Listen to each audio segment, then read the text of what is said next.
Hello and welcome to the last chapter of this journey from self to system. If you're watching the recording, then hello. I really hope you enjoyed this final session where we're going to be really talking about how we're going to be integrating the three chapters from essence to outer expression to our story to the framework of the amplification. So before we start with sharing the screen and sharing the final thoughts of this chapter, let's just close our eyes and take 3 deep breaths in to really help us anchor and ground ourselves in this moment. It's been a heavy week for me, and I really notice, with everything that's happening in the world, how easy it is to get sucked back into this energy. And it was really a reminder for me to say that when we're choosing to build something new, then we cannot keep and have one step in and one step out. If we want to be building something new, then we really have to have our both feet in the new, to really anchor the energy, to really create from that energy, and to amplify and to be able to create everything from that energy. And this week in particular was a reminder for me that we cannot keep playing in between two worlds, because it's not fun. Okay, so let's just take a deep breath in and out.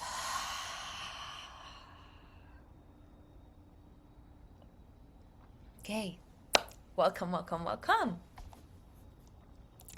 So, as I said,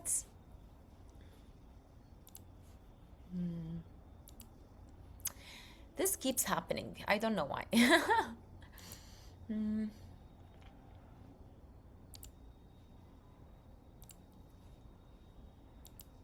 Sorry about that.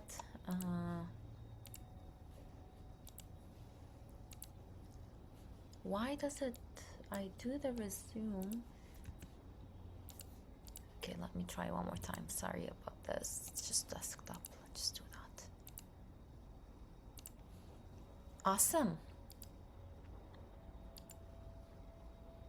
So today's session is about the framework system and system impact, and how we can be amplifying our work on both on a micro and macro level.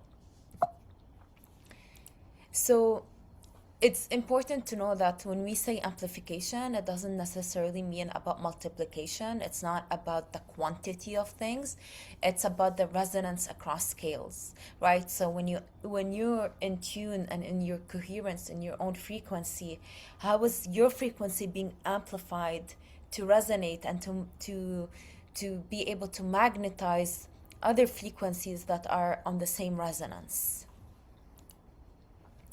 Before we get into deeper into systematic change, and this is something I had to sit with for a while and reflecting about what this paradigm shift means, right? I hear this word. I was hearing it a lot within circles or within groups and workshops that I've attended myself. And I said, okay, like, why was I saying for myself, paradigm shift is something that I recently adopted? And I've always said systematic change. Like, I've always thought that, we have to create systematic change and not a paradigm shift. Until really I had to sit with it and I've understood it for myself that systems don't create paradigms create systems. And a paradigm, in my perspective or how I understood it, is really when we start believing or recreating a narrative, or when we start sharing a story based on a new set of values, based on what is possible, based on something different than the existing structures and systems or beliefs that we had adopted, right? So, for example, a paradigm shift can be that I am introducing, to just give you an easy example, that I'm introducing care into my world, or I'm introducing more justice into my world. So that means I am, or for example, that the way that I look into like the 9 to 5 structures and systems and work, I'm creating a new set of what is possible for me as a paradigm shift of my perspective. So the way that your awareness is expanding can create a new paradigm shift, because now you're expanding your awareness to believe something different, something new, something different than what you have thought is possible. So really the paradigm shift doesn't happen overnight, right? Like it's a slow relational change over time, once you start adopting certain values and certain beliefs. And that's when you start adopting into those changes, then you can start creating a culture around that. And that's what, when a culture starts adopting and agreeing to what is normal. And it's only then when systems start changing, and that's it's only then when the infrastructure starts like you automatically start creating new infrastructure that protects that agreement. So it's really a cycle, and it really starts with the self.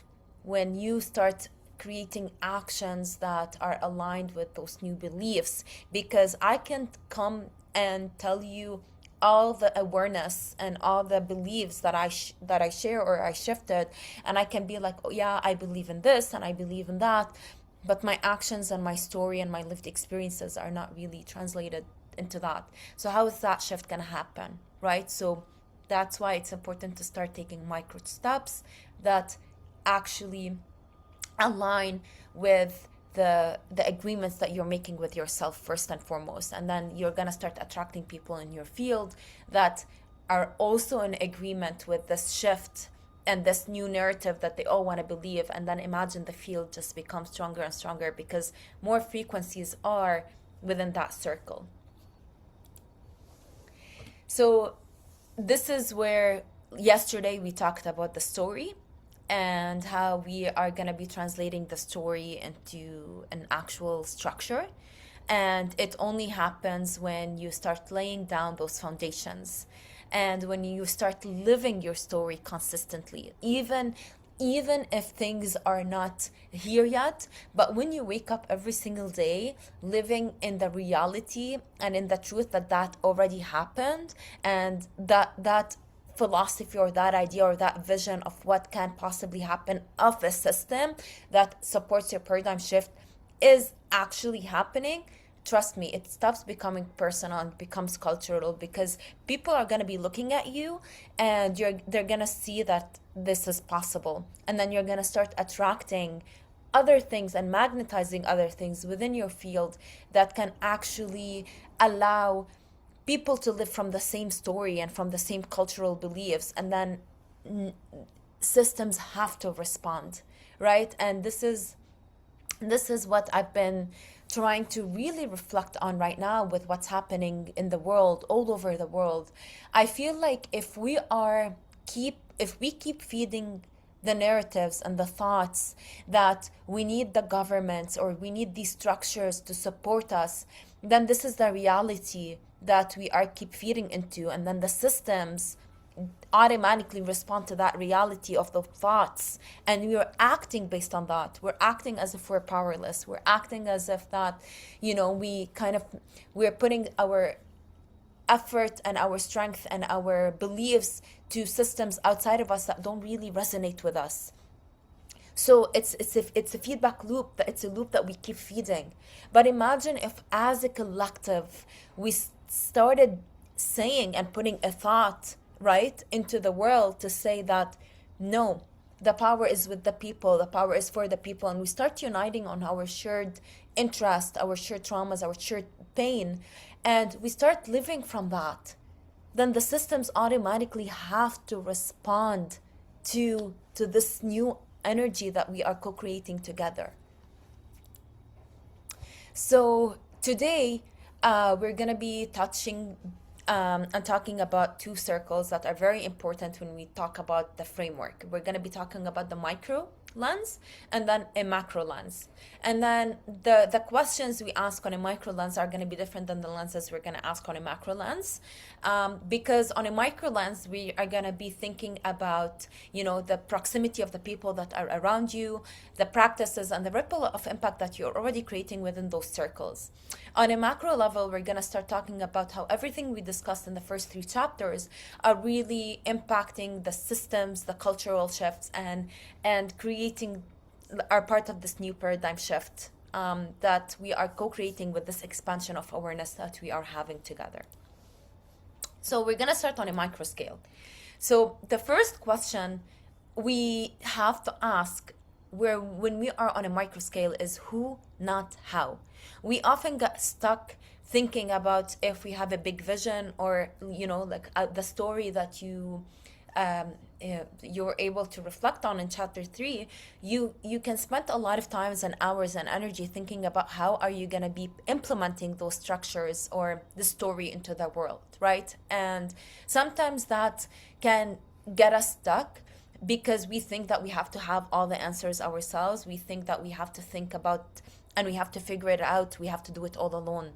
But when we start asking who, then we start thinking about who belongs to this field, who belongs to be around me, who are the people that are going to be able to see me and understand me and going to support and amplifying my story to the people, right? So you're gonna be thinking about your collaborators or your friends or your circle as your allies, as your stewards, as your mirrors, as the people you're gonna be able to really trust to mirror back where you're still out of alignment.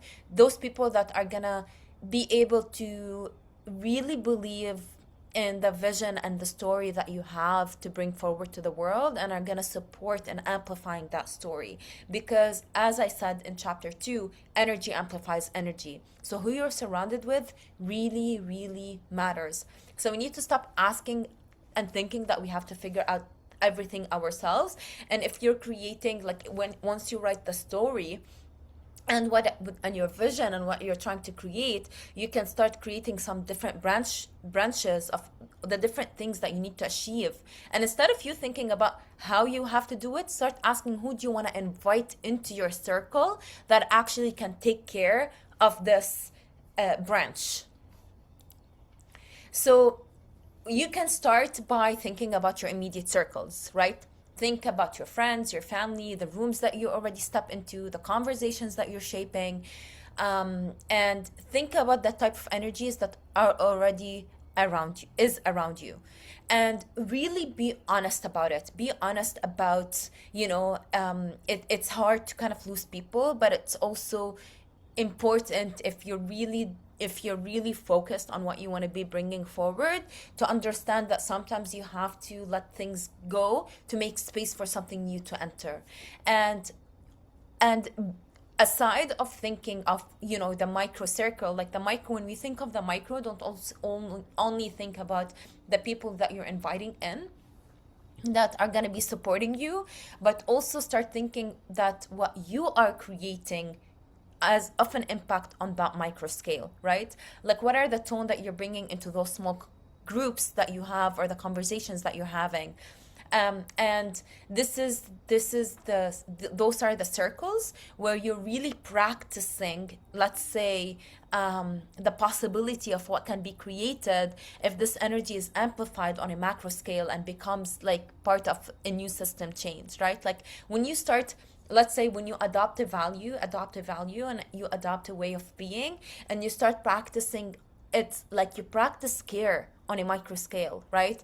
Imagine we said, hey, I want to experience what it means to be living in an intergenerational community, and we want to practice what it means to be a supportive community, or experiment what does it mean to have a circular economy. And we start thinking of different things, and we start practicing it on a micro level, on a micro unit. That micro unit is giving you a lot of data and a lot of information of how that can actually happen and look like if it actually expanded on a bigger scale. So start using the circles that you have as circles of experiments. And start field mapping your vision, right? So when write your vision down, write your story, and then your vision is related to your story. Write all of it down, and again, this is like the summary of everything that we said, the different branches, and then from the different branches, you have to start thinking that you need different types of support, right? Like in any kind of relationship, we cannot be depending on our partner, let's say, to satisfy all of our needs, right? The partner, you have friends for that, you have partners, you have mentors, and every interaction in your life is going to be supporting you in uh, in one way or another. So if we're going to be putting a lot of expectations on one person to be satisfying us on all needs, then that means that relationships are going to be built on expectations, and then that's where resentments are going to start happening. So it's important to identify and understand who are the people that are supporting you energetically or emotionally or structurally or financially, right? And try to really discern between that this person, that's their role, that person, that's their role, so that you can understand, not because we want to package them or box them, but just for you to understand where you're putting your energy and what you're expecting in return. And it's very important to really also understand who are the people that challenge you, because those are the people, to be honest, that you need to have around. The people that challenge you are not scared to ask the questions. You don't want people, and you don't want friends and the community that's always gonna be just clapping for you. You want people that are gonna help you expand through challenges, because challenges, like, there's so much beauty in creating safe spaces, but safe spaces, the growth is limited within them. Again, everything I share is based on my own experience. And and again, very important to understand who no longer needs to be closer and who needs more distance. And I'm going through that phase currently in my life, and it's really, really, really hurting, and it's sad, and it's not easy. But when I'm looking at it from the macro, when I zoom out and I'm looking at it for the intention behind it, it supports me in understanding that certain moves and certain ties really need to be let go of. So now we transition into the macro scale. But before we transition into the macro scale, I think it's important to just maybe ground all this information that we just discussed. And just really, let's close our eyes. Take 3 deep breaths in.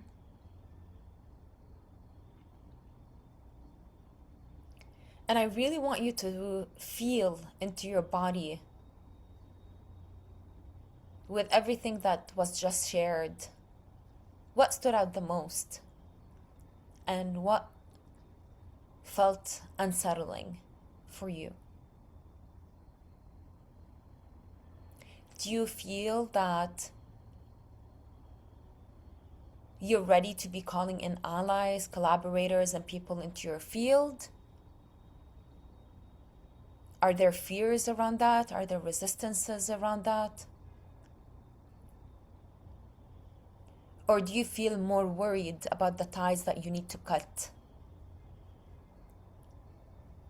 So when I was sharing all of that, what question do you feel kept repeating in your head, or something that felt that was lingering?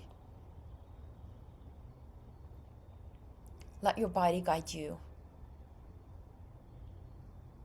Because sometimes for us to be able to invite new people in, we need to make space. The same thing when you go and buy new clothes and your closet is full. You need to take some stuff out to put the new stuff in.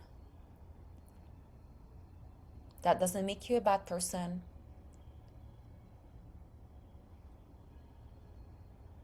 That just makes you a person that knows and is focused to where they're heading.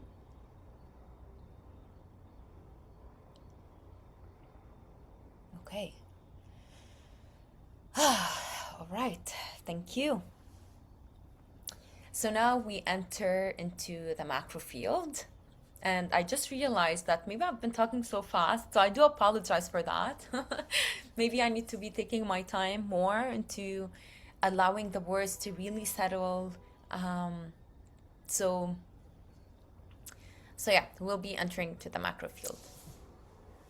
So the way I see when and I think about the macro, right? I don't think about the macro in just from the lens that it's more reach, it's like, it's more people, it's more visibility, it's more system. Like when I think of macro or when I say macro, I always think about, okay, how are we changing the rules of the game? Because I see life as a game, and I see that we've been playing certain rules, or we've been playing the game by certain rules for quite some time. And when I'm thinking about, okay, I want to think of a macro level, I start thinking about creating and defining new rules for this game of life. So now that we did talk about paradigm and how paradigm shifts create systematic change, right? Now we understood the seed of system change. Now the question is, what is a system change? What is a systematic change? And of course, we can interrelate it to it's if we want to connect them. The system change is the reaction, if we want to say, or the reaction of a paradigm shift, right? Because it's important to know that a systematic change is not to dominate, is not to change or overthrow or to fight or to kind of say, like we cannot be separating the existing from us. It's just about like turning and looking into a new direction.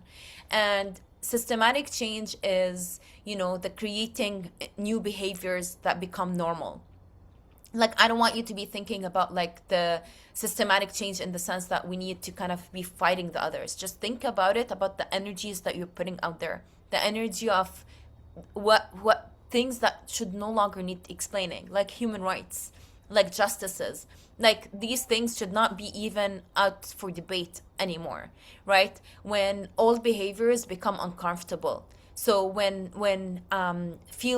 what feels strange to violate, that's a systematic. That's when we need to start thinking about systematic change. Like, how are we creating new rules to this game where we no longer need to explain why certain basic needs are a necessity? Like, those are just human rights. And this is, again, when the cultural signal of a society or community starts shifting before structures shift. So when you see and we are noticing it right now, right? Like, we're noticing a big shift. There's still certain divides, and there's definitely a lot that's surfacing up to the waters, but there is a big shift. And this shift is happening culturally, but structures and the systems still did not, let's say, they're still behind. And that's only because first, what we need, it needs time for the people to ground this new energy and this new shift. And that's why consistency is so important. Like, it's so important that we stay consistent with what we believe. It's so important that we stay consistent in what we say and what we do, because the consistency is more important than intensity. I can be very intense with you for the first week and tell you what we need to be doing, and really create this hope of something that can of a change, and we can create a lot of hope in creating the systematic change. But if I'm not being able to be consistent with that same narrative, then things are gonna fall apart. And that's so crucial in what we're witnessing right now. We're witnessing a lot of shifts, so we need to stay consistent no matter how hard things get, for us to allow the systems and the structures and the infrastructure to adapt to this new shift that's happening.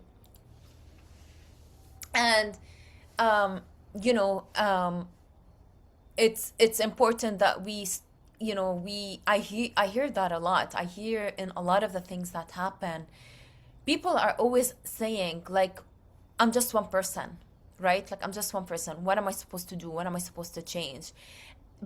And just by asking that question, I feel like we are devaluating um the importance of our presence and our being and the power that we really carry, because really just one person's thought, like you are contributing to the energetic field. So just by you questioning, just by you disrupting the thoughts of the old game, just by you thinking about how can you possibly do, and create new ways of relating, and how are you modeling that new uh, um, system, you are creating a change on a macro level, not just on a micro level. Because now, aside of the energetics of your micro circles, you're adding to the field of the macro, the collective. So your thoughts, your energy, everything that you're questioning, everything that you're doing has a huge impact. And no matter what I say, you have to believe that yourself. So, um, and this is, I'm just repeating certain things here. The macro change again doesn't happen just by policy change, because there can be a lot of policies that are popping up left, right, and center. But if we are not changing our being, our state of being, then what's the point of those policies, right? So that's why macro change really begins as policy. It begins as a repeated ways of being. And what does that mean? That means that you have to create, first of all, the enlist for yourself about what are the important repeated ways of being that matter to you. What is it? Valuing emotional intelligence as a skill. We need to start adding that and saying that and sharing that is a skill. Valuing emotional intelligence. We define intelligence, and we define success with certain metric, only with with the right brain. So if you're good in math, you're good in physics, you're good in the sciences, that means you're intelligent. And we devalue emotional intelligence as an actual skill that is extremely needed, because most of the successful project managers are not necessarily project managers that know how to do the work, but they have a certain emotional intelligence, that they know how to relate to different team members, and they know how to create and maintain the team in a strong, healthy way. Another other examples could be, when you're thinking about process over constant output. And this can be extremely difficult within the systems that we're living today, because they're designed for immediate output, especially with social media, especially with this new trend that we think that we can create instant amount of money, and we think that we can create instant change. But what are we doing to get that instant amount of money and instant change, right? Like, what's the equation? So these type of narratives and what we're seeing makes us stop being patient, and makes us stop evaluating or valuing the process. And we start feeling that we need quick wins right away. So we stop enjoying our journey. We stop enjoying the process. And that's definitely a trap I fell into. And it's a constant awareness. It's a constant reminder that enjoy the process, and small steps equal big wins.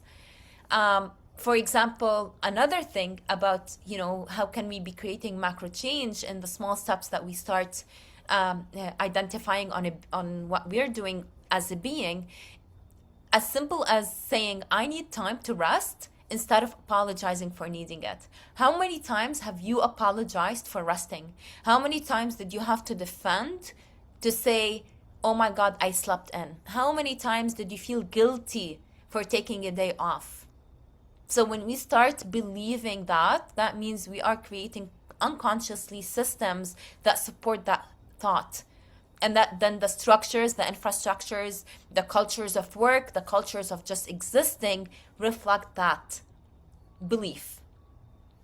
So here's just, I wrote down a list of things that I am working on myself to change, because I realized that, okay, like I need to start believing that myself first, to be able to mirror that back to the people, to let them believe that that's possible, and then mirror that back to the systems and the structures I hope to create.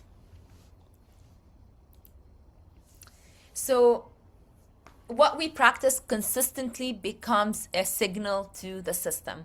It's all about the signal that you put out there. And whether we want to be talking about the ethereal and the energetics, or whether we want to talk about it just from like a grounded place, because for me, I believe everything is energy, and I do believe it's the signal that we put there. It's like a radio station, right? There's so many different tunes that you can decide which frequency or which tune you want to tune into. Do you want to listen to rock? Do you want to listen to jazz? Do you want to listen to hip hop? Do you want to listen to R&B? It doesn't matter, but every signal is giving you a different mood, and every signal is allowing your body to react differently.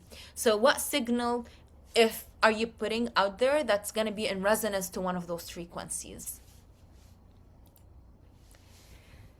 So this is again from from how we are starting to shape the macro, and it starts from the individual practice to the cultural signal.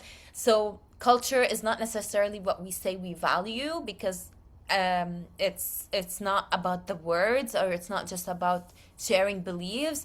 It's really about what we repeat, tolerate, and normalize.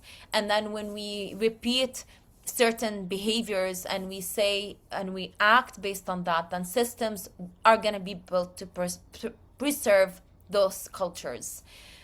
So culture is shaped by what behaviors are rewarded, what is normalized, what is quietly tolerated, what's protected, and what is ignored. And the reason why I am repeating these things from different lenses is because I'm hoping to show you how everything is interconnected. Culture is interconnected to, like, you cannot separate things. Those layers are all interconnected. The individual, how it relates to a paradigm shift, how it relates to culture, how it relates to systems, to structures and infrastructure, and this is like the ecosystem of being, basically. So when a behavior is repeated, it becomes normal, and then when it becomes normal, it becomes expected, and then when it becomes expected, systems are built to support it. Again, we'll say it again and again and again, to give you hope and to give you belief and to give you this really to empower you first to know that change starts within you. So I've talked briefly about that, I believe, in chapter 1, when we talked about how when the essence is fragmented, how is that related to the structure? So now imagine that, so when the essence is fragmented, that is translated into the culture, and then the symptom is basically the systems, right? So if the wound of a fragmented essence, that's going to be translated to a wound of a culture of urgency, and that's the symptom of it, is a system optimized on speed. And same thing, if a wound is validation of the essence, you feel like you're always seeking validation, you're always seeking acceptance, there's lack of trust and lack of self-esteem. This creates a very toxic competitive wound within you, and that creates competitive culture, and a competitive culture creates extractive structures and extractive systems. And the reason why our systems are extractive is because we're acting consistently from that wounded place, from a wounded place that makes us feel that we need to be competing with one another for us to feel some sort of worth, because again, there's a wound from our essence, or we have to find the root cause from what created that from childhood. And this is why everything is kind of interrelated, because when we were talking about the story, once we make peace with our story, once we make peace with understanding why we had to face certain things, then we can overcome that wound. Then we don't have to create that symptom of extractive structure. Then we will be able to deal with one another with more love and more compassion. And we stop competing with one another, but rather we start seeing how we can amplify one another's gifts. So when we create that trust within self, then we are going to be creating a culture of trust. And that is going to be creating systems that are more relational, more caring systems. And the reason why we need consistency, again, because intensity can goes up and down, right? Like you can be like with the intensity, imagine the energy, like your energy cannot be always maintained at 100% every single day. It cannot. But the systems that we've built made us think that we have to be always giving at 100% every single day. And when we are giving like at 100%, then there's going to be moments of depletion. And this is where burnout happens, right? Because we're not being consistent with how we use energy, because we need immediate results, immediate outcomes right away. So you don't need authority to shape culture, you need consistency. And you don't need authority in the sense of supporting, like expecting external structures and governments and people in power, or people that we think have authority to be shaping our culture. All we need is just you and your consistency that are going to be creating that. And when you start doing that, then you're going to start attracting one person. You need one person to believe in you, and then that role of expansion is just going to happen automatically. So what and this goes back from the questions that we've been repeating since day one. So if more people were to live from those new values that you're adopting, what would change? What systems would no longer make sense, and what new ones would need to exist? So let's start really imagining, if we were to live from this consistent place, then what signal are we putting out there to a system, and how would that look like? Can we start imagining that? Can we start putting that into our field of creation to really believe that change is possible? So the macro ripples is that I want you to ask yourself those questions. If your impact was to ripple, right? Like if your impact was to ripple, or the impact of you just being in the embodiment of your own values was to start rippling outwards, what would the world have more, and what would the world have less? And what are the things that will become possible? So I really want you to think about just from your essence, because my answer to that is going to be different than your answer, because my essence is different than your essence, my values are different than your values, but we are connecting, and this is very important, that we're connecting on a shared humanity, like of a unity, that we want something different. And when I say it's different, it's because we need to understand it's not because we're playing different games. We're playing to create the same game, but the qualities that you might bring in are different than the qualities that I bring in, the qualities that X and Y and Z will bring in. And all are needed. All qualities are needed, and all archetypes are needed, because they're coming from a heart-centered space of belief and trust that a new world that is activated from the heart is possible. So there's a word that I've been seeing a lot as well, and I've been sitting with it a lot, which is a steward. And what does that mean, right? And like, to be a steward of a land, to be a steward of a community, to be a steward of culture, and really, what does that mean? That means, like, when you equate, like, what's the difference between stewards and what's the difference between leaders, right? And in a way, I kind of see them related, like, right? I do see them interconnecting in certain sense, because a true leader for me is not a leader that is asking for followers, and is not a leader that's asking to be controlling certain communities. They really tend to conditions, and the role isn't to manage necessarily people, it's really to tend to the field.